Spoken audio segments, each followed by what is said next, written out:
నమస్తే, డాన్ మీడియాకు స్వాగతం.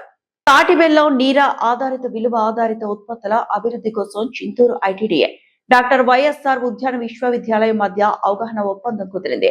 ప్రపంచ ఆదివాసీ దినోత్సవం సందర్భంగా విజయవాడలోని అంబేద్కర్ కళా వేదికలో నిర్వహించిన రాష్ట్ర స్థాయి కార్యక్రమంలో ముఖ్యమంత్రి నారా చంద్రబాబు నాయుడు సమక్షంలో ఈ ఒప్పంద పత్రాలు కుదుర్చుకున్నారు. ఉద్యాన విశ్వవిద్యాలయం vice chancellor doctor Kuttupalli Dhanunjayarao, Chintur ITDA project అధికారి శుభం నోక్వాల్ ఐఏఎస్ ఒప్పందంపై సంతకాలు చేశారు. ఈ కార్యక్రమాన్ని ముఖ్యమంత్రి అభినందిస్తూ గిరిజన మహిళలు మరియు స్వయం సహాయక సంఘాలకు కొత్త ఆర్థిక అవకాశాలు కల్పించే దిశగా ఇది ఉపయోగపడుతుందని పేర్కొన్నారు. చింతూరు ఏజెన్సీ ప్రాంతంలో సమృద్ధిగా ఉన్న తాటి వనరులను శాస్త్రీయంగా వినియోగించి నీరా సేకరణ, తాటి బెల్లం తయారీ, ప్రాసెసింగ్, నాణ్యత మెరుగుదల, విలువ జోడింపు, మార్కెటింగ్ అంశాల్లో విద్యాన విశ్వవిద్యాలయం సాంకేతిక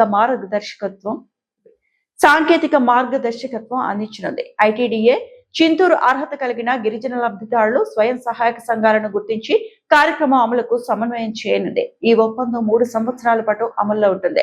vice chancellor doctor Kattupalli Dhanunjaya Rao మాట్లాడుతూ, గిరిజన ప్రాంతాల్లోని సహజ వనరులకు ఆధునిక శాస్త్రీయ సాంకేతికతను జోడించడం ద్వారా స్థిరమైన జీవనోపాధి, ఆర్థిక స్వావలంబన, ఆత్మ నిర్భర్ భారత్ లక్ష్యాలకు ఈ కార్యక్రమం దోహదపడుతుందని తెలిపారు.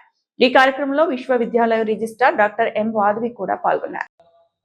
తాటి బెల్లమే కదంటే తాటి బెల్లమే, కానీ తాటి చెట్ల నుంచి బెల్లం తీసి బ్రాండింగ్ చేసి ఇప్పుడు చక్కెర తినేవాళ్ళు ఎవరు లేరు. తాటి బెల్లం ఆరోగ్యానికి మంచిది. తప్పకుండా కాఫీ తాగాలన్నా, టీ తాగాలన్నా, స్వీట్ చేసుకోవాలన్నా తాటి బెల్లంతోనే చేసే రోజు వస్తుంది. దాన్ని ప్రమోట్ చేసే బాధ్యత తీసుకుంటాం.